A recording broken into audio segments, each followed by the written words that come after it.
Hello, everyone. Welcome to our first session of Connect Dev Africa. We are very glad that you could join us in this session. Uh, we started this meetup community in order to connect with other developers and developer communities in Africa. This means we'd like to learn more about the awesome projects and products that you're working on and grow the African developer community at large. My name is Alex. I'm a developer advocate over here at Prisma, and I will be your host tonight. We have three awesome speakers lined up for you tonight. Gift, who will give a talk on personal branding for software engineers. Ekene, who will also talk about building large sites on the Jamstack with on-demand builders. And Mahmoud, giving a talk on the beginner's guide to GraphQL. Before we get started, we'd like to know a little more about you.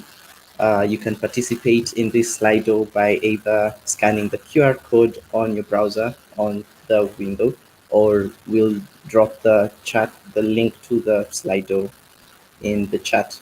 I'll give you a moment or two to scan that.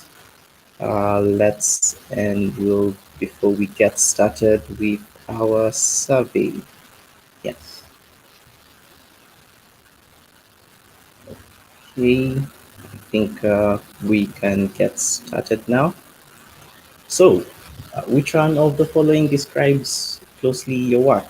Are you a front-end developer? Do you work in the back-end? Are you a full stack or mobile? I think I'd say as a developer advocate, it's a little bit of everything somehow. At Prisma, you are working on some examples using Next.js, Next.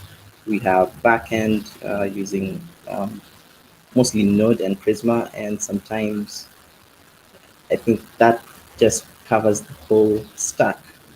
Let's give a few more minutes, a few more moments for the rest of the participants to take part in it. All right. It seems there are no more answers to the Slido quiz, so let's move on to the next one. So, how many years of experience do you have? Is it 1 to 2 years, 3 to 4, 5 to 6, or more than 7? Given that I started coding sometime in 2017, I'd say I'm somewhere in the 3 to 4 range. However, I'm not sure we'd cover most of that because, well, first time coding was HTML and CSS. I don't want to start any wars, but yeah, that was my first encounter with programming. Okay, a few more moments for the rest of the answers. Okay, and finally, seems most of you are juniors with 44%. That's a lot. Okay, let's move on to our final question on the Slido. Let us know what technologies you use in your stack. You can be anything from React, Vue, Next.js, as many as you want. Rust could be Azure. This can be totally random.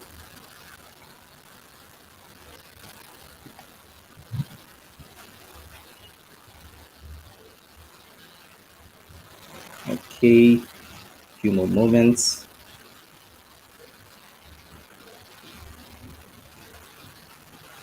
Awesome. Seems most of you are work with GraphQL and React. Oh, and there's Prisma. Yay. Next. Oh, React. There are more developers. Serverless, Next.js, Flutter. Anything else?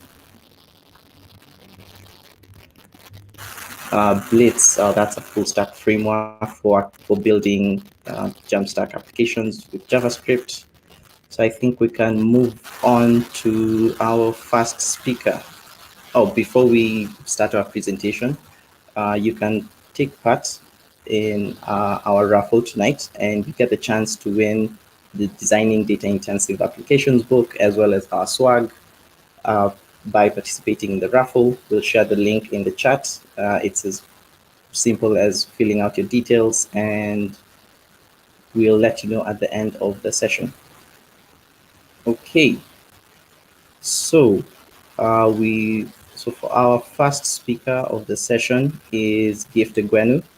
She is a front-end developer that is passionate about making the web accessible to everyone, advocating for building open and inclusive developer communities. She loves content creation and sharing her knowledge. She does that through content creation on her blog and YouTube channel. Without further ado, I would like to bring you Gift. Hello. Hello, Hi, Alex. Hey, I everyone. am fine. Are you ready? Yep, I am. All right. Okay, I The have to stage share my is all screen. Yep, okay. let's do it now.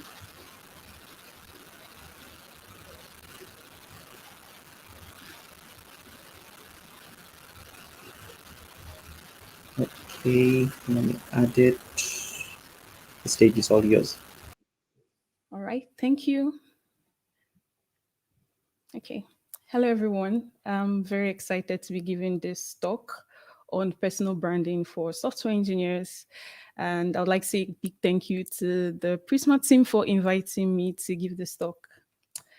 Now we are going to go over a couple of things. The first thing is to actually talk about personal branding. So what it is, why should you even consider building a brand for yourself as a developer or engineer, and some benefits you get from, going through this process. But before I get started with that, I would like to introduce myself. So my name is Gift. I currently work as a front-end consultant at Passionate People. On the side, I enjoy creating content for developers. So I do that through my blog and YouTube channel. I also am very passionate about communities like Alex mentioned. So I am currently organizing some of the JavaScript conferences, meetups in the Netherlands where I'm currently residing. All right. So to kick this talk off, I would like to start with this definition of personal branding that I relate to so much. So personal branding here is the process of developing a mark that is created around your name or career. And then you use this mark to express and communicate your skills, personality, and values to your audience or to the community in general. Also, I don't know if everybody here has already given this a thought, but just give this a thought for a moment, right? Um, your personal brand is what people say about you when you're not in the room. This quote is from Chris Tucker, which I really, really like. Have you ever given a thought to think about when I'm not around, or what do people relate me to, or what do people think about me when I'm not in the room? It's actually important, and I feel like you should give yourself that thought and answer that for yourself and see see what you get back. Yeah. Well, yeah, I just wanted to share that quote because I really like it. And now that we know what a personal brand is about building value, creating value for your audience, and just making sure that that value is also connected to your name and the skills you have to provide. So why should you even consider building a personal brand? I mean, you can just be a developer and do your job, your 9 to 5, and that's definitely okay. But I am going to be sharing some reasons why I feel like it's important to consider building a personal brand for yourself if you already don't have one, because of some reasons which I would share. And I would like to share three of those reasons. The first one is the reason why I feel you should consider building a personal brand is because of career advancement. You get, as a result, career advancement of building your brand. I would explain this in more detail. So consider that right now the tech industry is no longer saturated. I mean, when I started 3, 4 years ago, there were a lot of tech jobs available. Like there were few developers to more opportunities. I don't know if that's still the case right now, but I know that there are a lot more developers coming into tech. So the amount of jobs that are available are limited. Even if there are more jobs, for you to qualify for those jobs, you have to go through a long process. Now, how does building a personal brand help you stand out in a pool of engineers or software developers? I'm going to talk about that a bit more later in the course of this talk. But I just wanted to share that one reason why you should consider building a personal brand for yourself is because as a developer, you tend to, move up the career ladder. I won't say faster, but it helps you in that journey. If you're looking at, progressing in your current role, like going from levels to levels, it also helps because what you're doing in essence is by building a brand is that you're showing your work publicly, you're sharing your work publicly, like you're making sure that people know and know the value that you provide to your team as well as to the community. So that's one reason, right? There's another reason I would like to share. It helps you build a reputation. I've seen a couple of people that I know and I follow in the tech industry that I follow them because of their, not because of their brand, but because of the value that they're sharing, because of the value that they provide or they bring to the community and to the tech industry. And the reason why I feel like they already have this reputation is because they've been consistently sharing and building a brand for themselves. So you can now identify them with an identity that they've created for themselves. So another reason why I feel you should also consider building a personal brand is because you get to build a reputation around your name. When people think about a certain technology, the first thing they remember is, oh, I know this person does this, things like that are actually very important for you to consider. That's another reason why you should consider creating a brand for yourself. And finally, the last reason, there are more reasons, but I feel these three really speaks volume to why personal branding is important. Finally, it also helps you increase visibility online. So if you're a developer or you're a freelancer, I mean, it applies to different roles that you might have if you're in the tech ecosystem, I would say.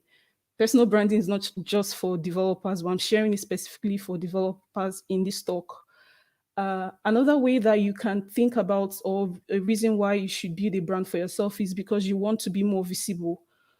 More visible could mean so many different things. It could mean that when you apply to a job and a recruiter searches for your name on Google, things that you've done in the past comes up.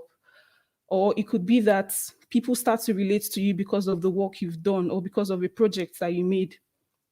Visibility online could definitely improve, your career in general in tech. And I feel like a personal brand, developing one for yourself, would help you achieve that. So those are three reasons why I feel it's important to build a brand. All of these reasons are valid. I've personally done a couple of them, and that's why I'm sharing them with you.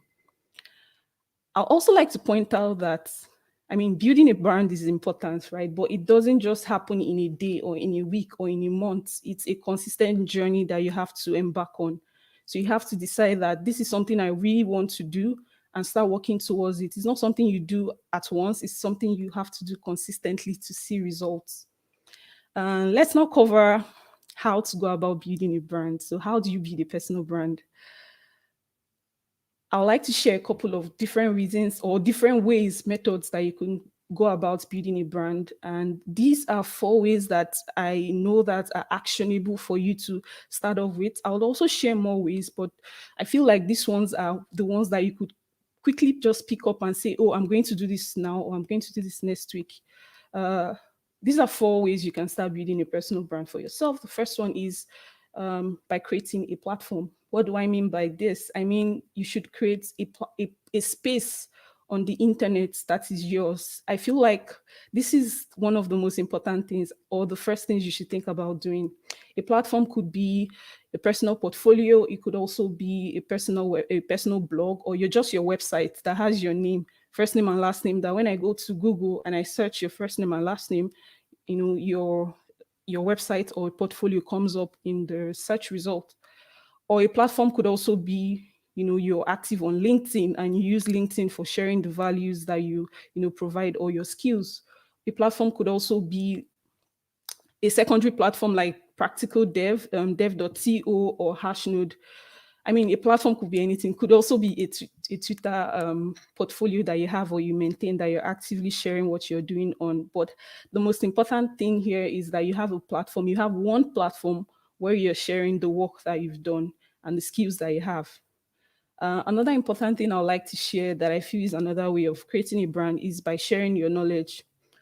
Sharing your knowledge could be in several different ways. Right now, what I'm doing, I'm already sharing my knowledge with, by giving this talk. Sharing your knowledge could be that you learned something new, or you learned how to fix a bug that a lot of people have, and you share it on, you answer a question on like Stack Overflow, or you share it with your colleagues at work.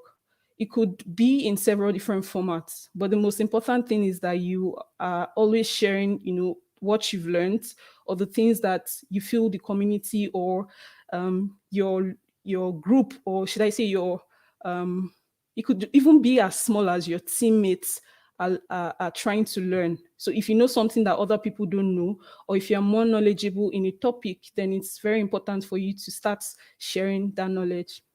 Another thing I'd like to share is that you should always be yourself. I've seen a lot of people try to be, or try to emulate other people, that it's okay for you to have like a role model, or for you to look up to somebody and want to be like that person, but trying to be the person exactly, I don't know how to explain this, but I've seen a lot of people try to be what they're not. When you want people to relate to you, based on your brand, you want them to know you for yourself, and you want to communicate trust in essence. So I would also put this as an important thing, that you should always have it at the back of your mind, that when you're building a brand, you want to always, be true to yourself. Make sure that whatever you're portraying is how you are perceived in real life, and you're not trying to be someone else, basically.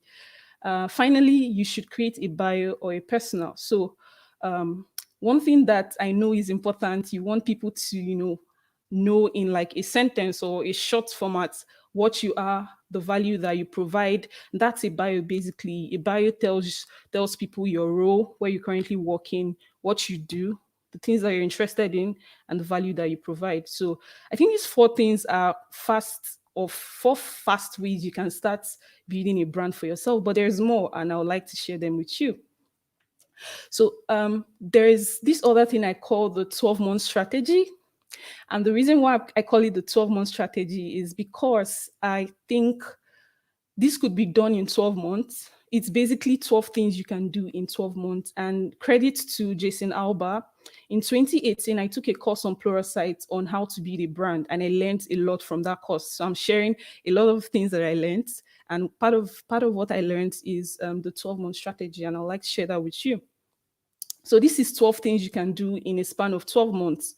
But regardless, if you feel like you can do this in, 1 month, 3 months, definitely do that. But in order not to get overwhelmed with all of this, you also have a 9 to 5 job. You're still focusing on trying to build a brand for yourself. Sometimes there might be no time for you to do that. Sometimes you might have more time on your end. So make sure that you see this not as a fixed 12-month strategy, but basically you could replace 12 with anything. It could be weeks, months, years, I don't know. But anyone that works for you, definitely do that. So I'll just breeze through some of them. The first thing I think that you should think about when building a brand is that you should define a niche. So niche here is, what area of tech are you interested in?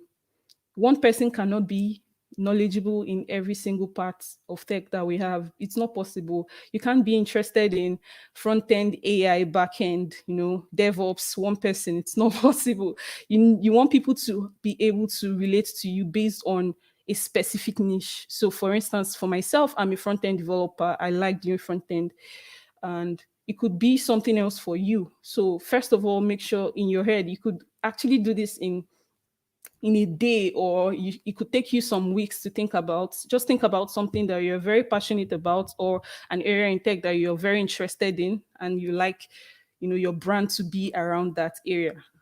Creating a tagline means that you should think about, it's kind of similar to a bio, but say shorter. So when your name comes to people's mind, what's the first thing that comes to their head? For instance, it could be that you're a front-end developer, you're a UI, UX designer, something like that, and also the value that you provide. 30-second speech. Now that a lot of us are, remote, we don't actually go to conferences or meetups in person as much. Usually when we used to do that, there's something called 30-second speech that is important for you to have handy when you're trying to network with people. So these are things that I feel you can start building up, and it doesn't necessarily have to be done in a single stretch, like in a single you can spread it out as much as you want. I'll just go over some of them. So, creating a testimonial. So, this is important if you're a freelancer. So, if you're always looking for clients, you want to be able to ask your previous client to share like how they feel about, or the relationship that they had, or the experience they got from working with you. It's also important to have a portfolio. Professional headshots is also nice to have. It's not, you always use like a normal picture of yourself, but make sure you're using a picture of yourself so people can relate your name, your brand to your actual face. So that's these are some of the things that I feel you should keep in. These are some of the things I feel you should keep in account when you're trying to build a brand. I'll share my slides later so you can go over some of them. Moving forward, I would also like to share another way that this is another strategy. It's called learning in public. I feel like this is an ultimate plan if you're also looking to build a brand for yourself. What is learning in public? It's self-explanatory. It means that you're learning publicly, or you're committing to learning or sharing knowledge publicly. I think learning in public is the fastest way to learn, grow your career, and build a network in tech. And I've seen personally, this is a strategy that I've tried. I am currently still trying, and I've seen a lot of other developers do this, and it works. So, yeah, what's learning in public? What do you do? How do you learn in public? Basically, like I said, learning in public is the act of committing to sharing your knowledge publicly. I've seen a lot of people or developers learn in private, and they lurk like they're learning they're learning a specific tech, and they eventually get very good at it, and they keep it to themselves, or they just watch tutorials and they keep it to themselves. They mainly use it in their day-to-day work, right? But they're not sharing the knowledge. They're just taking everything in and not giving it back, if you get what I mean. I think that's fine. Like, I'm not against doing that. But I also think that if you're thinking about building a brand, something you could try is this thing called learning in public. And there are several different ways you can do it. Like, it's not just one single method. Yeah, you could try different things. And I'd like to share some of those with you. So, how do you learn in public? You could learn in public by writing blogs, tutorials, or creating cheat sheets. So if you learn a specific, if you find that you want to be more knowledgeable in a specific area, for instance, you want to learn GraphQL, right? You commit to learning GraphQL.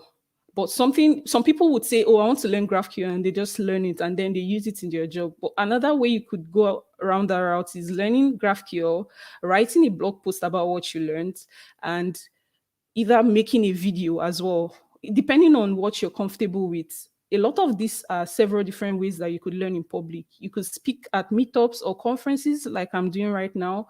You can ask or answer questions on Stack Overflow, Reddit. Always avoid walled garden like Slack, Discord. I mean, it's okay to also post solutions or things that you've learned, or just discussions on Slack or on Discord. It could be that in your company Slack, you all found like a very very hard problem to solve, and you solved it in your team, and you just discuss it on Slack, and that's the end. I would like to say that you could even go further by sharing that on like Reddit or Stack Overflow or Twitter, because a lot of other people would also learn from that, thing or knowledge that you are sharing. Making videos on YouTube, Twitch streaming, these are different ways that you could learn in public. Creating a newsletter, giving workshops. A lot of these ways are ways that, or strategies that you could learn in public. And by essence, you're also building a brand. I'll give you an example later in this talk on how I did this entire process, or how I follow this entire process, and the benefits that you get from doing all of this. Okay, what are the benefits? I mentioned already what a personal brand is, why you should consider building one, strategies you can go through to build one. So why should you even consider doing all of these things that I've already mentioned? I think these three benefits are some of the things you get out of building a brand. The first is that you gain job opportunities.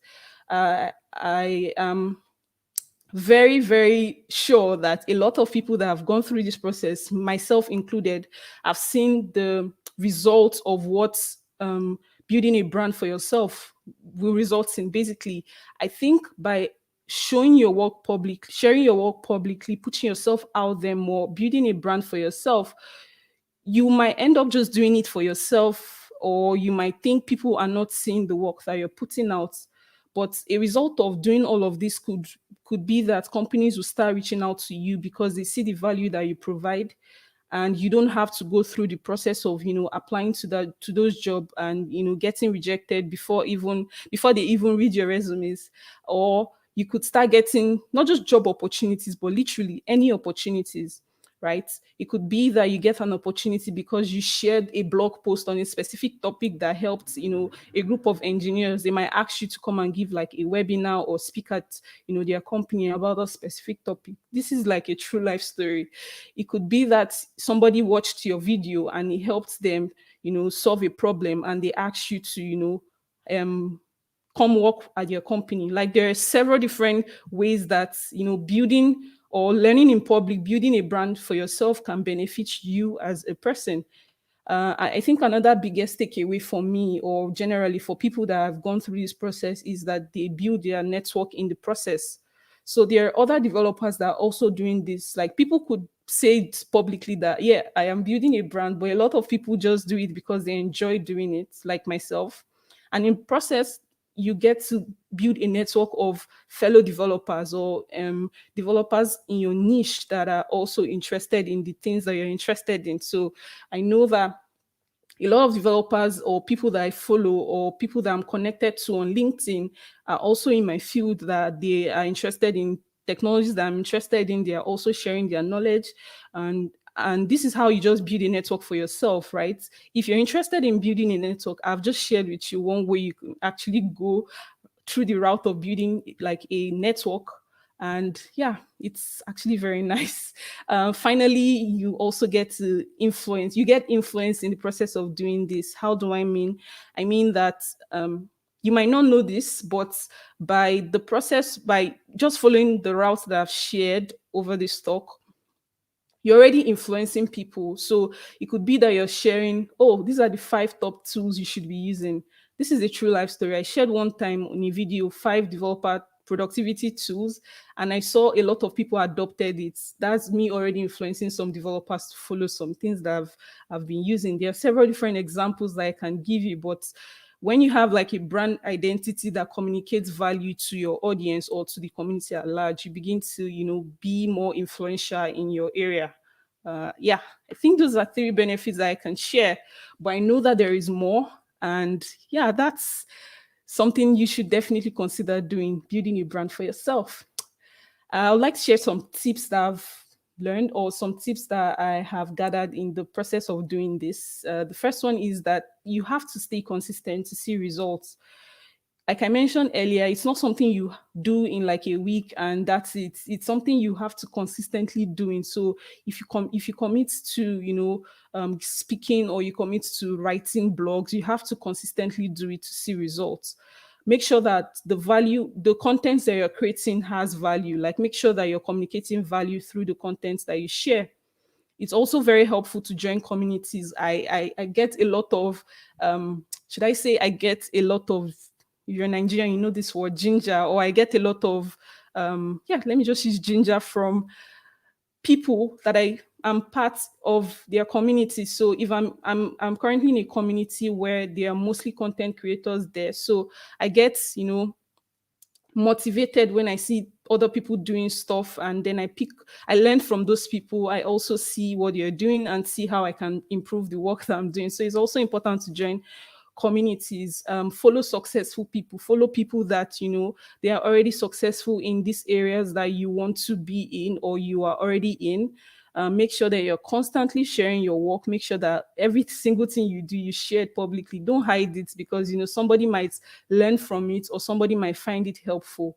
And always be learning. That's the essence of the learning in public in the first place. Always be learning and iterate on your process. I always do this every single time. If I find that things are not going the way I want them to go, I always unlearn, learn, iterate, and move from there. So how do you track success? I gave this talk last week at the GS World USA conference, and I got a question after the talk. Someone asked me, how do you know you're actually on the right path of building your brand? So how do you know that you're successful?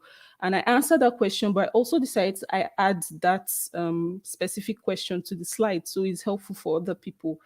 How do you know that you're already successful in this journey of building a brand? I think the first way that you know that you're successful is by studying and tracking your metrics. So in case you are in case you decide to start blogging more, or start speaking or start making videos, make sure that you're tracking analytics to see if the content or the things that you're creating is actually valuable to the people that you're creating it for. Study your audience, know what they want, or know the problems that that they are having, and try to create content that would help solve those problems. Another thing, or another way I know that I'm successful, or you're successful, is when the work that you're creating is valuable to your audience. People would always tell you that the content you created helped them, or the video you made helped them. When you get comments like this, you know that you're already creating value for your community. You start seeing people amplifying your work. So not just you sharing your work, people start sharing your work, or people start speaking up for you. And that's how you know that you're already, on the successful, ride to building a brand. And finally, always try to keep track and celebrate all the small wins. It could be that you had 200 views on a blog post, your first 100 views on a blog post. Always try to celebrate and track all those wins, because I feel those are how you track success in building a brand. And I'd like to share my story on how I started. I started learning how to code in 2017, and I discovered that there were things called communities, and I started looking into them. So I became active online on Twitter mostly in 2017.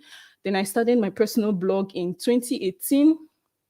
I gave my first I gave my first talk in 2018. I'm moving too fast. I gave my first talk in 2018. I started YouTube in 2019, and as a result of all the work that I've been doing, I became an Auth0 ambassador, a Microsoft MVP, Cloudinary MDE, Noxt ambassador, and recently a GitHub star. And these are as a result of, this is another way you can actually track success. When you see that programs or communities are coming to you, or you're getting not rewarded, but you're getting recognized for the work or the value that you bring to your community. And right now I am still growing and I'm still improving. So I would also like to share with you some people in the community that I feel that they have great personal brands. And these are people that I follow and I've also learned a lot from. There are more, but these are the ones that I would like to share with you. If you know them, or if you've not following them, or yeah, you should definitely check them out. For instance, here, the first person here is Angie Jones. When I think about Angie Jones, the first thing that comes to my mind is testing. When I think about Stephanie Murillo, the first thing that comes to my mind is that she creates content for developers that are looking to get into technical writing. Scott Hanselman, he creates .NET related content. How somebody has a brand is when you think about your name and you can quickly think about what they do, right? So are you actually doing that, or are you in that position right now? So that's something you should definitely think about. So think about, what are these people doing currently, or what are they doing differently, right, that I can emulate, or how can I learn from their process? And to wrap up, I would like to also share some of the things that I shared earlier on ways that you can actually start building your brand or start learning in public. Bonus content I have. So today I this was not part of my slides until like an hour ago, so I decided to add it. Today I learned about this platform called Polywork, and it's basically LinkedIn but way nicer. And it's a platform for people that are looking to share their work, or just basically share what you're doing. And I really like it, so I joined today, and I felt it would be nice to share what this platform is, because this is also related to personal branding. So the platform allows you, it's more like LinkedIn, but it's more cooler. So you can, share the interest that you have, your bio, your previous positions. Like you can share that you made a video, you you spoke at a conference, you created a tutorial, and so on and so forth. It's still in beta, but I got VIP invites I'd like to share with everybody watching. So if you like to sign up, you can use this code gifts VIP to sign up for the platform. I think it's actually very cool, and I like the work that they're doing. So share your work on Polywork. I did not come up with that on purpose, but yeah. Thank you so much for listening to me talk about personal branding. I hope you learned something or took something away from this talk. I have this very nice confetti to celebrate the end of my talk. So thank you so much. You can find me on, you can find me on these platforms, Twitter at Laura Gift, and also Instagram. Thank you so much. Really, really cool talk. I enjoyed it. Thanks. I think the first time we once probably interacted was during Concatenate back in 2019 when conferences were still a thing. And I really enjoyed the talks and the workshops that you organized. It will, I hope you do it again. Yes. Yeah, I'd like to be part of hopefully. it. Yes. Thanks. Thank you. Anyway, let's see. We have questions from the chat. It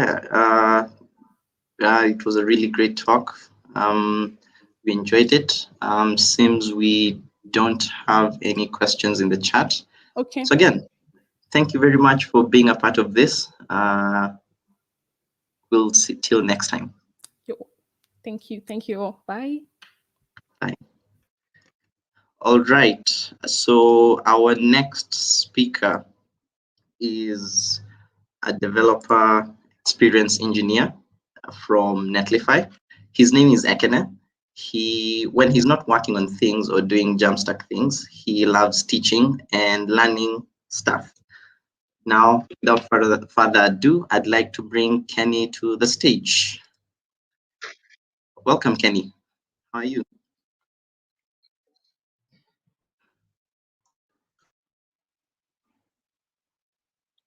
Sorry, I think your internet was a little bit shaky there. How are you, Kenny? Or Ekene? Yeah, sorry, I think I'm calling you Kenny because of your Twitter. Yes. Yeah, so much about personal branding there. Yes, I can clearly see that. Yes. Yeah, it's all fine. right. My name is Ekene Eze. I'm also Kenny, so thank you for having me. All right. Are you ready to share your presentation? Yes. Great. Let's wait.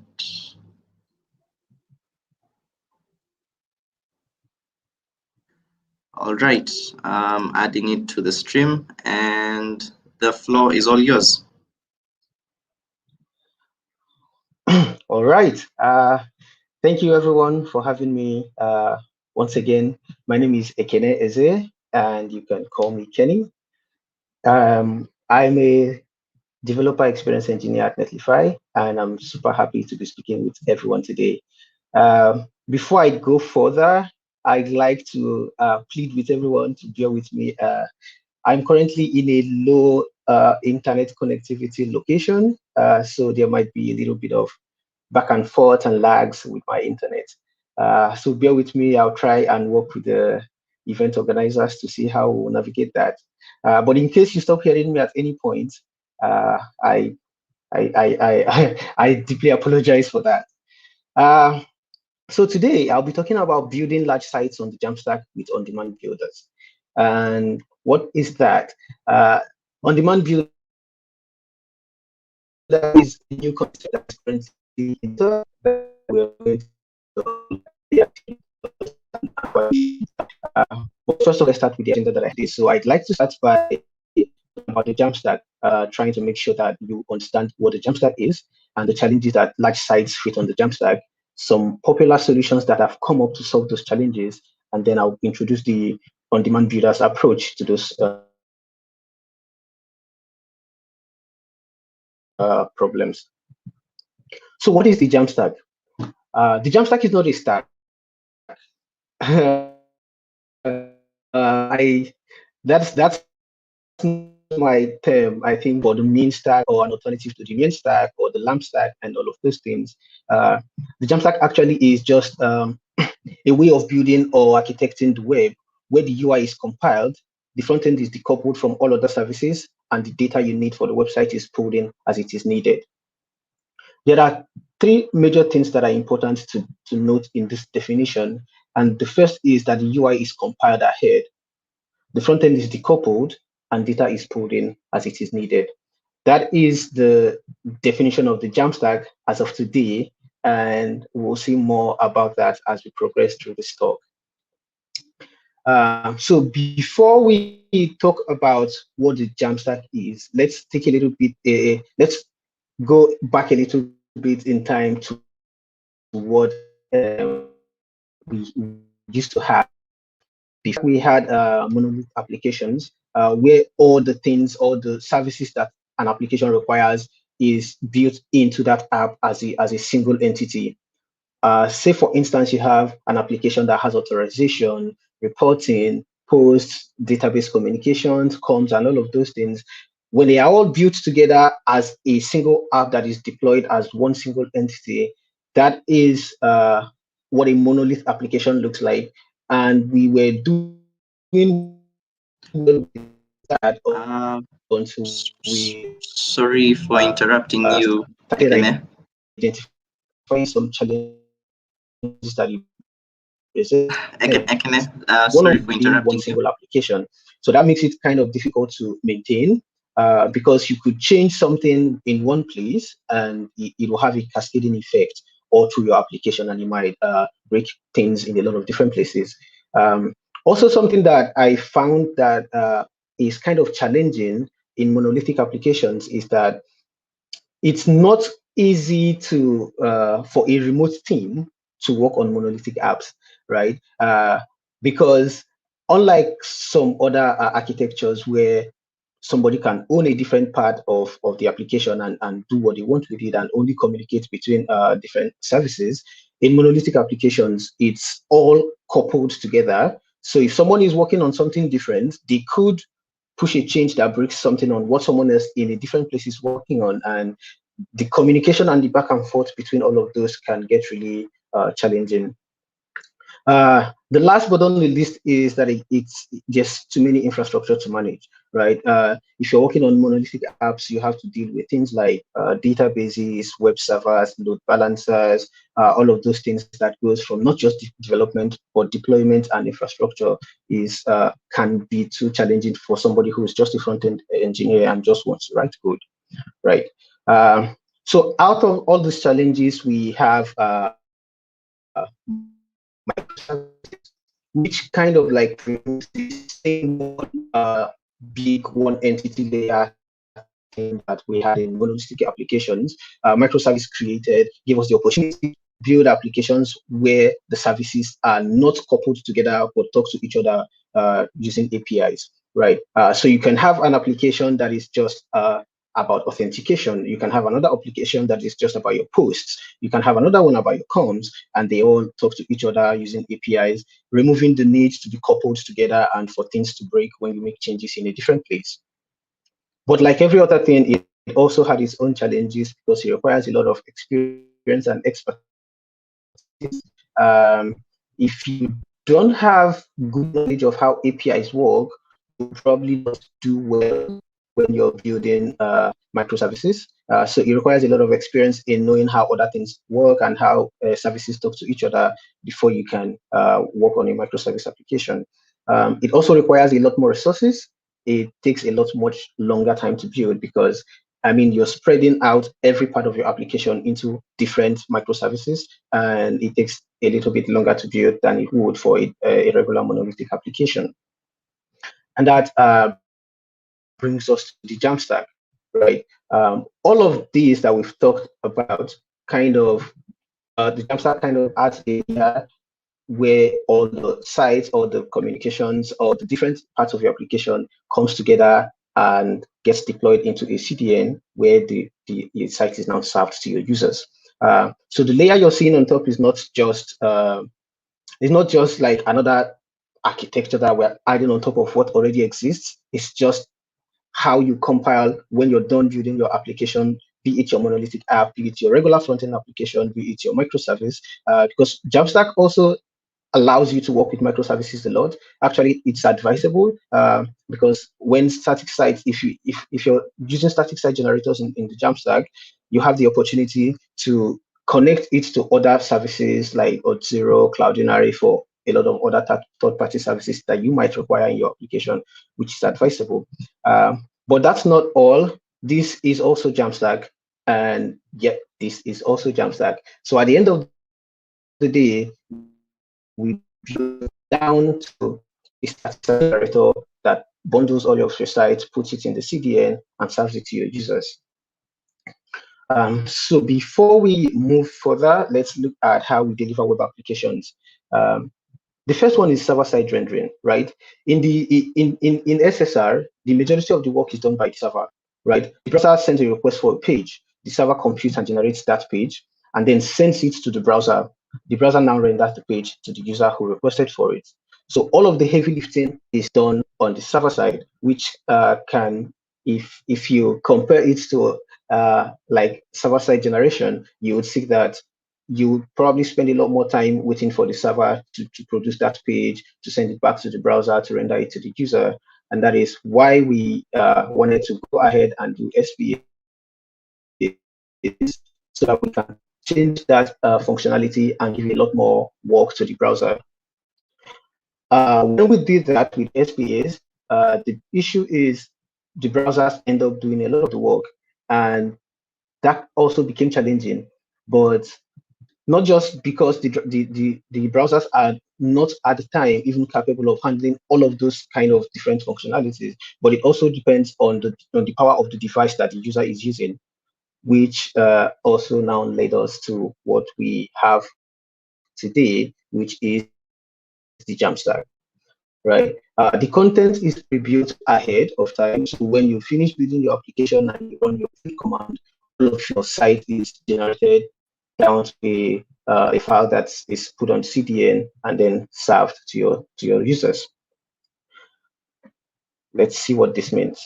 So the problem with that, well, one of the biggest problems with having a Jamstack site is that as it grows larger, your build time gets incredibly longer, right? Say, for instance, you have a site that has about 1,000 pages. Now, if you're building that site, the build time is going to get really high. And that is to be expected, right? Because if you have to generate about 1,000 or 2,000 or 3,000 product pages when your site is building, you can imagine how long it will take to make all of those API calls, to fetch all of those data, to generate all of those pages, and put them in all of the dynamic routes that you've specified in your application. So that has always been one of the biggest problems we've been trying to solve in the Jamstack community. And there's been some approaches that a lot of different companies and a lot of different people have tried to have come up with in an attempt to solve this problem. And one right, this is something that we and have all in try and solve the problem of long build times. For incremental builds, it just makes it possible for you to rebuild only the parts of your site that has changed when you make an update, right? Ordinarily, if you have a site with like 10,000 pages and you make an update in just one page, the default behavior is that all of the 10,000 pages are going to get regenerated, right? It's going to trigger a full site rebuild, and even the pages that doesn't have any new changes will also get regenerated, and that's not nice because, well, it takes a lot of time to rebuild all of those sites, and it costs you a lot more money because Jamstack sites, when your build times are going up, the cost you pay to your hosting providers is also going up. So that was a very good approach. That was a good solution to the problem of building your site every now and then and long build times. But the thing is that it doesn't solve for the initial long build time, right? What incremental builds helps with is subsequent updates to your site. The every other SEC doesn't have any changes as is, right? Which is great. But if you're deploying a new site and you have like 1,000, God knows how long pages, incremental builds don't do anything to help you with that. So you have to wait for all that long build hours to finish, and we didn't. A lot of people didn't like that, the fact that it has nothing. It doesn't help you with the initial long build times. So the next solution that came up in the community to solve this problem is incremental static regeneration, which basically builds most of your site as static site, some of your routes that you want to be generated at request time, right? A good example is, say you have a page of products and you have about 100 products. If you want to generate 10 products during build time, that is okay, so that your site can build really fast. Then subsequently on request, when users start asking for all of these other products, maybe the 11th product or the 12th product, then you can fetch that product. While that is going on, a fallback page will be displayed, and then the products will be generated and shown to your user. That way, you are also deferring some content so that your build time is lower. You just build the critical pages that you need ahead of time, and then subsequently, when users are asking for other products that you didn't build that you didn't generate at build time, then you can subsequently generate them as the users request for them. But also, it has its own flaws, and which is that if you're using XAS for this, you specify a validation timeline, which is the time where the content will be updated and new content will be generated. So pages can exist in different states during, before, or after revalidation, which can be a little bit tricky because different people in different places might get different versions of your site at a time. The next one is atomic and immutable deploys are hard to achieve, which are really good concepts that need Jamstack what it is today, because you want to be able to instantly roll back to a different version of your site. You want to make sure that you're deploying an immutable state of your application at a time so that you can roll back to it. The ISR model kind of breaks that because you will not be able to keep a state, you will not be able to keep a part of your application that you're not updating at any point in time, right? If you're statically, if you're regenerating some pages and putting them into the bundle, then your site is no longer what it was when it was deployed. So you can roll back to any particular state of that site. The next one is that ISR is kind of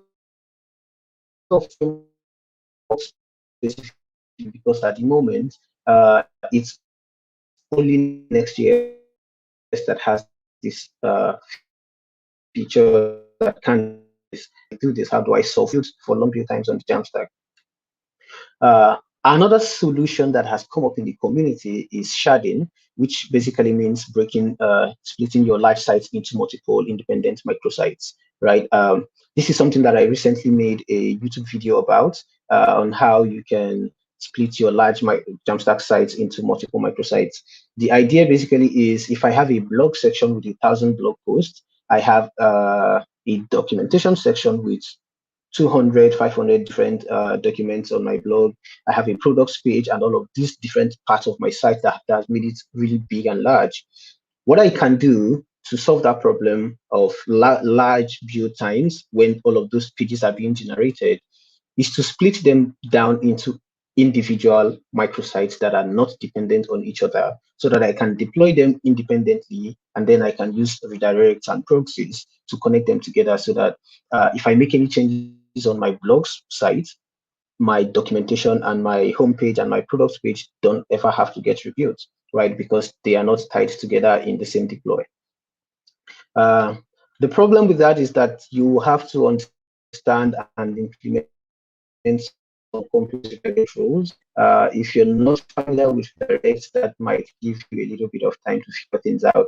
And also it requires regular maintenance, because like if you have a products page, you have a blogs page, you have a docs page, chances are, if you're working in a large company, those different sites are managed by a lot of different people and different teams. So it might require maintenance more often from people who are not working directly from your team. So that brings me to on-demand builders, which is what I'm here to talk about today.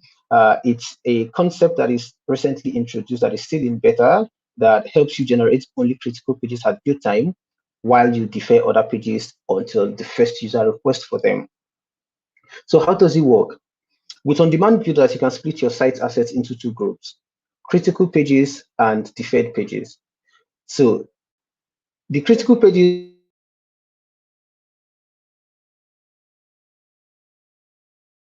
available at build time. Your homepage, your contact page, your about page, all those static pages in your site, and also the pages where you know that if somebody is coming to my website, this is probably where they are going to go first. You want to generate those pages at build time, and then subsequently defer every other part of your application that doesn't have to be generated, that is not critical to come up when the first user requests for it. A good example of this is is the example I used for the if you have a page with a site with 100 products, you want to maybe generate the first 10 products, right, and defer the subsequent 90 to wait until the first user has requested for them, right? It means that when your site is building, it's only going to build 10 products, right? Then it will defer the remaining 90 to not be generated during build time, but only when the first user has requested for them. So what happens is that when the user requests for build, the on-demand builder file generates that page, put it in the CDN, so that subsequent users who request for that page will get served from the CDN no longer, and the function will not run again. Meaning that after every first request on a page that wasn't generated at build time, all subsequent requests to that page will be served from the cache, and it will increase speed and it will lower your build times tremendously. So this is what a builder function, an on-demand builder looks like. You get it from Netlify functions. You define your asynchronous function that will generate the required content you want, and then you wrap it in a builder and export it. I'm going to. This is one of the next things I want to talk about in my YouTube channel. You should probably expect a content from me in about a month's time on this. But this is really good, and it's really simple. As you can see, you just define your function, you put the logic that you want to use, and generate the pages when the users request for them, and that's it. You're done. So what this means is that first, shorter build times mean that your whole team can be more productive and iterate faster. So if you can defer a lot of the pages, a lot of the content that would ordinarily mean you spend a lot of time waiting for your sites to build, if you can defer most of those things to when the users ask for them and just generate what the users need at their first visit, it means that your whole team can move a lot faster. Also, on-demand builders are very flexible, and they can work across multiple frameworks. So unlike other solutions that are locking you into a particular framework or a particular language, on-demand builders is flexible and it works across, it's framework agnostic. So Nuxt users can do this, Next.js users can use this, Eleventy, Gridsom, Hugo, and the rest can all use serverless functions. Also, developers can now take advantage of caching for better performance, which is also something that ODB brings to the table. So the ideal case for this is an e-commerce site with thousands of pages or thousands of other pages to be fair and make sure your site is building ideally when at the lowest possible build time, right?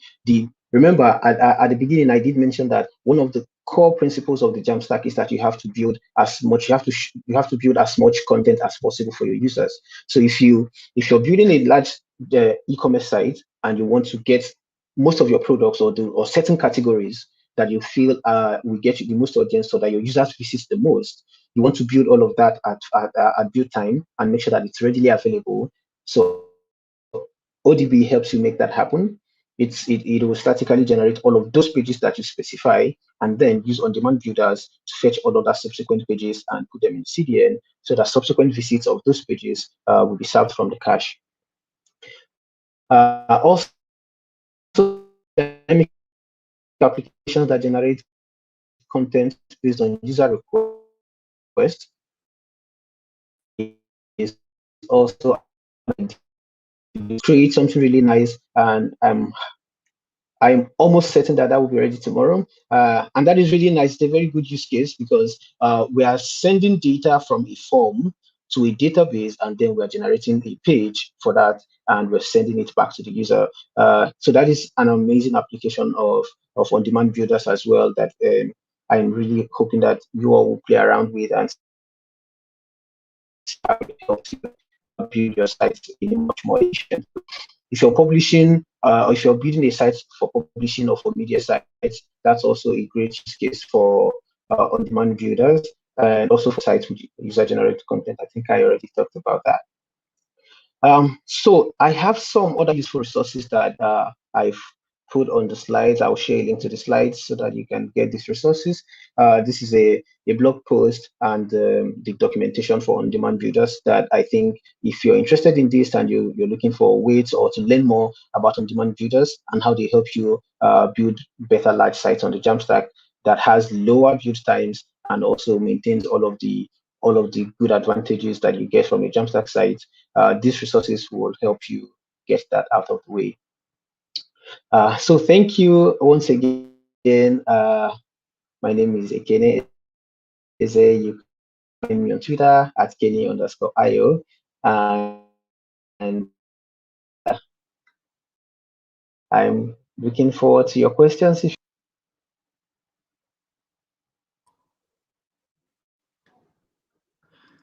Okay. Sorry, Ekene, I think we lost you for a moment there. It was a really interesting talk. And I can't wait to see what the future of the Jamstack holds. I think so many things are abstracted. As a developer, I don't really have to worry about most of the stuff, but seeing this, well, I'm learning more than I did a few, let's say, 25 minutes ago. So really, thank you again for the awesome talk. Yes. All right. Thank you very much for having me. All right. Let's see if we have questions in the chat. It seems that it's a little silent and we don't have any. But right. Thank you again for the session. It was a pleasure having you. Thank you very much for having me. Okay, cool. Goodbye. All right. So before we continue to the next bit of the session, I would sorry there. So Dr. Stephen Jensen created and published a course called End-to-End React with Prisma 2 on Udemy. You can access it for free of charge by using the code EndToEndMay26. The code that you'll use is valid for 2 days. We'll make it available in the chat. So next, we are excited to be hosting the third edition of Prisma Day, which is a 2-day community-focused and fun-filled online conference for modern application development and databases. We'll drop a link in the chat as well so that you can sign up and stay up to date. And finally, next week, we'll be holding the 6th edition of the Prisma Meetup. We have 4 awesome speakers lined up. You can RSVP in order to stay tuned for that. Finally, for the last talk of today, we have Mahmoud, who is a colleague of mine. He also works in the DevRel team here at Prisma. He is a developer, a writer, a maker, and obsessed with creating exceptional high-quality content and applications. I can vouch for the high-quality content. I've seen his videos and I love them. So without further ado, I would like to bring Mahmoud to the stage. Yes. Hi, Mahmoud. Thanks for the intro. How's it going? It's going well. Are you ready for your talk? Kind of like this is, I think, this is like my first time ever talking at a meetup remotely in English. I've done it before in Arabic. You can hear me and see me clearly, right? Like I'm not frozen. Everything looks great, right? Yes, everything is perfect. I like the backdrop, by the way. Yeah. Oh yeah, Maybe you can thanks. give up some tips on that. So Very professional. yes. Yes. And yeah, So before starting, I would like to say I encourage everyone to apply to speak at Connect Dev Meetup. It's a fun experience. And if you feel like, oh my God, I have nothing to talk about, I have nothing to share, you can share anything, something you've learned, your journey, an experience. And yeah, like right now, I'm currently working on a course with Prisma. It's going to be like full stack. It's going to be big. It discusses like GraphQL with Next.js and TypeScript and Prisma. So stay tuned for that. Make sure that you subscribe. And yeah, so like this talk is kind of me experimenting with how I would explain GraphQL. So yeah, I can start right now. can't wait. Whenever you're ready to share your screen. Oh yeah. Wait, I will need to share. So this screen, you should be able. Oh, I can see myself. Nice. Oh yeah, I'm supposed to start. Okay, so welcome everyone to this talk. The talk title is The Beginner's Guide to GraphQL. My goal of this talk is to just give you a general understanding of what GraphQL is, why it's awesome. So if you don't know what GraphQL is, this talk is for you. If you already know what it is, most likely you will know what I'm about to tell you. But still, it can be like a nice refresher. So sit back, relax, grab your favorite drink, because we're about to learn some GraphQL. Before starting though, hi, my name is Mahmoud. I work as a developer advocate at Prisma. I'm also an instructor at Egghead, and I recently became a community builder at AWS. You can find me, I'm most active on Twitter. So yeah, feel free to DM me, let's talk. And these are my other links, so like my GitHub and my website. So yeah, building APIs, the traditional way. So when we think about building APIs, I'm assuming you've already worked with APIs. So either as a front-end developer, you consumed a REST API before, or if you're a back-end developer and you built REST APIs before. So you have your client and you have your server and your database. So what happens is there's a request and response cycle going from the front end to the back end, and it just continues. So the client sends a request to one of the many endpoints of a REST API. The server responds by talking to the database and then returning the data to the client. So yeah, this is an example of a REST API. So if we go back to talk to the server, like from the server to the database, there are many ways. You can use the database's native querying language. So for example, if you're working with a SQL database, you would use SQL. But I personally like to use Prisma. So Prisma is an ORM, so it makes it easy to work with databases. So this is an Express app. What I'm doing is just I'm importing Prisma, and like instantiating Prisma client and creating a new Express app. So this is just a single endpoint. It's a /users. It responds to GET requests. So when I go to this endpoint, what will happen is I'll just return all the users in my database. So this is just like to establish kind of like the foundation. So yeah. So REST APIs, they actually do have some good parts, and that's why they became popular in the last couple of years. So the first thing is they're flexible. So when I wrote the code for this endpoint, an endpoint can handle many types of requests. So for example, I have an endpoint where I want to update a certain item. It can be like a user, a post, whatever. So this endpoint can be like, I don't know, /user/ID. It can handle both an update or a delete. So it's very flexible. And then they're cacheable. So if there's a certain endpoint that is being heavily requested, you can easily cache it. It's just a single endpoint. And then finally, there's a separation between like the client and the server. So you don't know, there's no tight coupling between the two. A client doesn't need to know what happens behind the scenes in the server. All you need to do is just know what endpoint to talk to, and then the endpoint responds. But So yeah, so to like with everything in tech, like there's no perfect tech. Everything has its own pros and cons. So there are some drawbacks to REST APIs, and I would like to show you these drawbacks through an example. So let's assume that we're building a clone of Dev.to. Gift mentioned it. Like the Practical Dev is a blogging platform for those of you who don't know, but most likely you already know. So you have posts, you have users. A user can create posts. Post has comments, has likes. And yeah, and it also has tags. So it's like Medium if you haven't heard of Dev.to. So how would I design a REST API for Dev.to? So there are multiple endpoints that we're going to need. So the first one is an endpoint to return all users. Maybe I have like a dashboard and I want to see all users of my app, of my website. And I would need another endpoint to return an individual user, because say, for example, I want to view this user's stuff only. I don't want to kind of like just load the entire data from a single endpoint, because then it would take a long time. And I would also need an endpoint to return this user's posts. This is like a design decision, because maybe there are many, many posts. So I want to have an endpoint that just returns the post for a certain user. And the same thing for the followers, and the same thing for likes.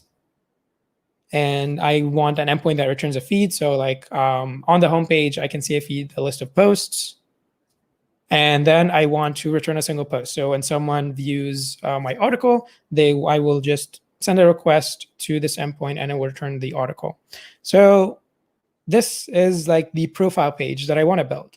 So as you can see, there is like my profile. You can see my name, my bio, when I joined, some links, where I work, my education, and some badges. So it makes sense to add this data in a single endpoint. And when I want to make a request, I'll just make a request to this endpoint and the data is returned and I can display it. But what if I want to load the most recent post? Okay, that's cool. Like if I were a backend developer, I'll just include it in the API response. I will just get the user's posts and just send the latest one. But what if I want to also display the recent comments made by a user? So now it doesn't make sense to have this data in a single endpoint. So what do I need to do? I will need to create another endpoint. So, okay, fine. So I have multiple endpoints. What's the issue? Well, when you have multiple endpoints, you often have two issues that I'll explain in a bit. One is called overfetching and one is called underfetching. But anyway, let's assume that everything works, everything is nice. There's one major issue. So every REST API is different. So I, for example, designed my API in a way where I have a separate endpoint for followers and an endpoint for likes. Someone else might have said, okay, no, why would you separate them? That doesn't make sense. Why not just have a single endpoint to return this information? Or why not include it in the profile? So my notifications. Okay, so there's a learning curve when adopting a new API. This is like, okay, so when I'm learning a new API, there's going to be some time until I can actually be productive. I need to understand the different endpoints, what type of responses, the type of parameters they take. So yeah, that's kind of a drawback, but okay. So this is like a big pain, in my opinion. So you need to maintain up-to-date documentation. So you have a front-end team and you have a back-end team. The back-end team is building the API, and they created different endpoints. Each endpoint has to take certain like you have to know the response, you have to know the arguments. You also kind of just need to go through a lot of documentation, and this needing to maintain documentation slows you down. So to me, these are kind of like, this is an issue with REST APIs. So the nature of having many endpoints makes maintenance hard. So overfetching. So what is overfetching is when you have an endpoint that returns extra unnecessary data. So say, for example, in the profile page that I was talking about, what if the backend engineer said, okay, I'll just return the recent comments, but like in the UI, I'm not really using it. So what's happening is I'm actually using data that I'm not using. So like, okay, this is just wasted like bandwidth, and also made the API response slower. And on the other hand, you have underfetching. So to me, this kind of like, hurts a little bit. So like when I'm working and I see that, okay, there's a REST API endpoint and there's like extra data, that's fine, like extra data. But when I find myself needing to actually make another request to another endpoint, I feel a little bit of pain like on the inside. So an example is you have to make a request to an endpoint. This endpoint returns a response. You have to make another request to another endpoint, and you need to combine these two in your UI. So this is not optimal. Why? Because you would have to wait for all of these to finish. So yeah, like managing, like talking to multiple endpoints and like combining data on the front end is just a lot of work, and it's not the best developer experience. And then finally, REST APIs are not typed. So when I defined the endpoint that returns all users, well, say for example, I have another endpoint that creates a new post or does something, I have to make sure that the correct types are passed. Otherwise, I can have unexpected behavior. So say for example, I'm a front-end developer and I know that, oh yeah, IDs, they should be strings. But on the back end, they're actually like a number. So like it's not just IDs. Say for example, I don't know, a currency or something that should be a number. I was like, okay, yeah, of course it's a number. And instead of like checking the documentation, I just assume. So whenever you make assumptions, most likely there will be errors and problems. So types solve that issue. But REST APIs do not have types built in. So yeah, you can have unexpected behaviors on the front end, on the back end. So say for example, in your logic, you're kind of working as if you're working with an int. So the solution is to add like validation, but it's just a lot of work that could have been skipped if we use types, but REST APIs do not have that. And oh yeah, so this leads to frustration. I added this GIF before like the actual talk. I did not have it. Okay, so GraphQL, the better REST. Now, if you remember the first diagram, you had different endpoints like coming in the REST API, and you have like again to the server. So you have multiple endpoints, but with GraphQL, it's different. You have a single endpoint that you talk to. And what happens is you ask for the data you want, and the data you want gets returned. So to me, this is like mind-blowing, because when you think about it, yeah, it is just incredible, because now there's no underfetching, there's no overfetching, and you talk to a single endpoint. And the beauty of GraphQL is, you'll see in a bit, is that also kind of like generates the documentation for you. So like it's just instant productivity boost. And yeah, so this is what I mean by, like, this is an example of a GraphQL query. You just, here I'm asking for, like in the example of dev.to, I'm asking for like all posts, but I just want the title. I don't want like the author, I don't want the content, I just want the title. And here I see that it's returned just the title. And the response, it is again in the same shape of my request. So like, okay, this is really interesting. So how does it all work? How our GraphQL APIs are built? So we saw in the beginning of the talk that how you would build a REST API, you would define an endpoint, you define like the request type, and then you write like in the function how you handle like the logic that will be handled when the request is sent to that endpoint. So in the example, we created a GET request at /users, and we use Prisma to fetch data from the database and it returned it to us. So yeah, let's see how we can actually do this in GraphQL. So it all starts with the GraphQL schema. This is a file where you define all operations that your API can do. So like this includes input arguments and possible responses. So we will see like in depth each component of a GraphQL schema, but think of a GraphQL schema as like the contract between your client and your server. So you have a single source of truth where both can contribute to, and you can easily like track changes and see, okay, what is happening. And the beauty of having a GraphQL schema is when you look at it, you understand like, you kind of get like a high level overview of how the API works. So the different relationships and like the different functions or the different queries and mutations. We'll also go over what these actually mean. So it just starts with a GraphQL schema. This is like the QL in GraphQL. It's like a query language. So I think of GraphQL as a language for your APIs. So like this way, the client and the backend can actually communicate with each other. Because when you see with REST API, you're just sending a request and you're getting a response. But like you're not really, like, there's no common language that the two can talk to each other with. So now, object types. So object types represent a kind of object you can fetch from your service and the fields that it has.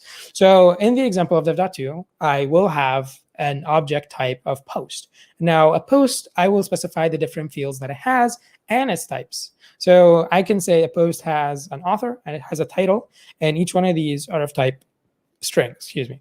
So of course, this is incomplete because I would have things like maybe a number of likes, I would have a number of replies, and yeah, and say, for example, I would also need, instead of a post, I would also need like an object type of like a comment. And I can say that a post will have many comments. And yeah, so like, as you can see here, I'm describing like my system. So these kind of like are the most basic component of a GraphQL API in a GraphQL schema. So the object type. So for example, in the example of Twitter, you would have a tweet, or in a YouTube video, you would have a video, etc., etc.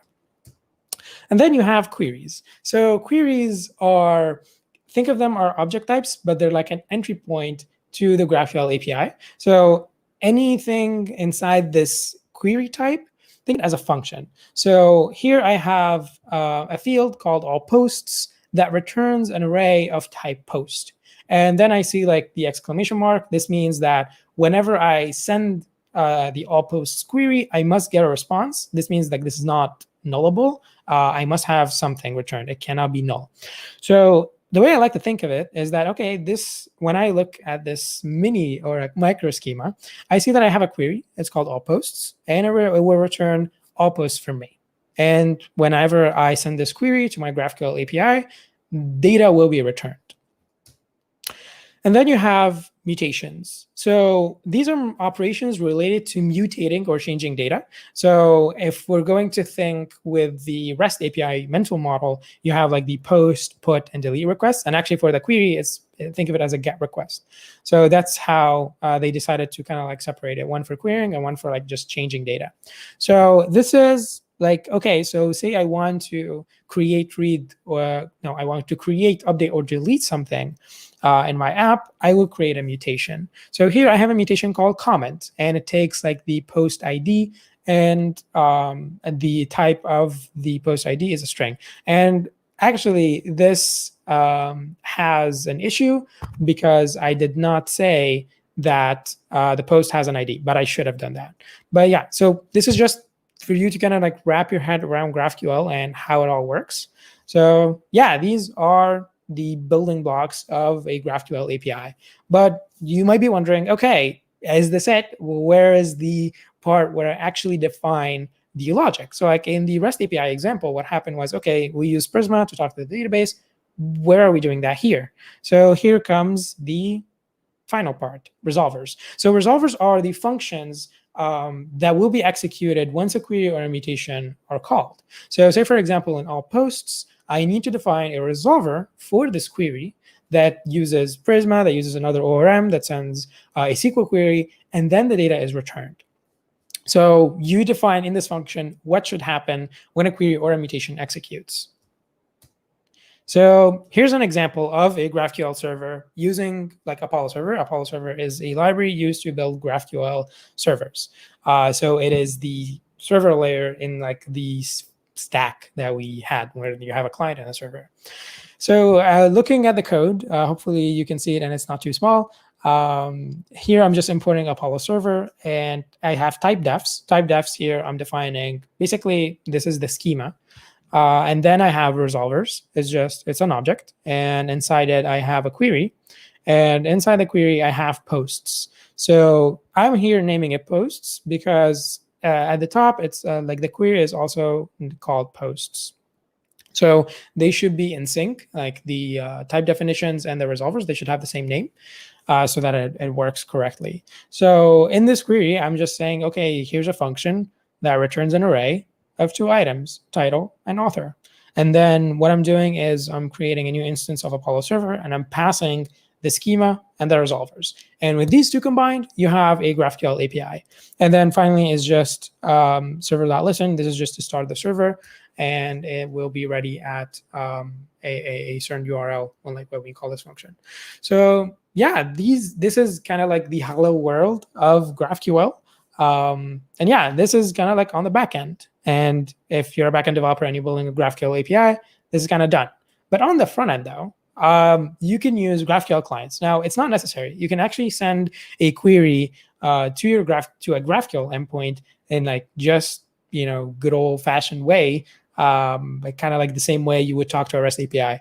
But if you do it this way, you're missing out on a ton of awesome features of GraphQL. So a GraphQL client gives you some amazing features. So things like pagination, caching, and updating your UI is kind of like given for you for free when you're using GraphQL. So say, for example, I don't know, I have existing data and a query happens in the background. I will see that, okay, my UI updates accordingly. So yeah. So some more resources for you to learn about GraphQL, because I kind of just scratched the surface. Like my goal is just to make you excited about it, make you want to learn more about it. So yeah, you should check out graphql.org. This is the official GraphQL website. They explain with more examples, a lot more in depth. And you also have howtographql.com. And yeah, my upcoming course, it will be live on Prisma's YouTube channel. There will be like a big practical example. So make sure that you check it out. And yeah, turn on notifications so that you do not miss it. And that's it for me. So thank you so much. Really awesome talk, Mahmoud. I enjoyed that. Yeah, like you already know GraphQL. Go on. Well, I do have one question, despite knowing GraphQL, is that since we do have an issue of awareness of types on the backend and frontend, how can I, while I'm fetching the data, how can I know the types that I should expect from an API while building a frontend? Okay, so there's actually a tool that I I showed very briefly when I showed an example of a GraphQL query. This is GraphQL Playground, and it's kind of like basically a place where you can explore a GraphQL API. It shows you documentation, it shows you the different inputs, and yeah, you can just see it and work with it. And combined with like something like TypeScript, and actually GraphQL, if you send the wrong type, you will get an error, I believe. So yeah, like you get amazing developer experience. You can iterate faster because you can just ask for the data that you want. If say, for example, I'm a front developer and there's a requirement that I need, I'll just say, can you just create this query for me? And they'll just create it. No need to maintain like different versions of documentations. If you want an example of like a massive API, check out like GitHub's REST API. So like you'll find multiple versions. It's just long. With GraphQL, you can just be very productive. And yeah. All right, awesome. Let's see if we have some comments or questions in the chat. I think Joey has highlighted that we can use a tool called GraphQL. I think it should be CodeGen to generate. Yeah, so to generate, types. Yeah, so yeah, it also generates types, and I believe the like your resolvers. So you just need to define a GraphQL schema, and everything will just magically be like created for you. So like it's amazing. It's an amazing tool. Yeah, that's true. I wish I could do the magic, Yeah, just GraphQL really feels like magic. Yeah, I agree. Oh no, I froze. Did I freeze? Is it you? Is it me? No. I really hope it's you. I'll feel bad if it's me. Should I join and rejoin?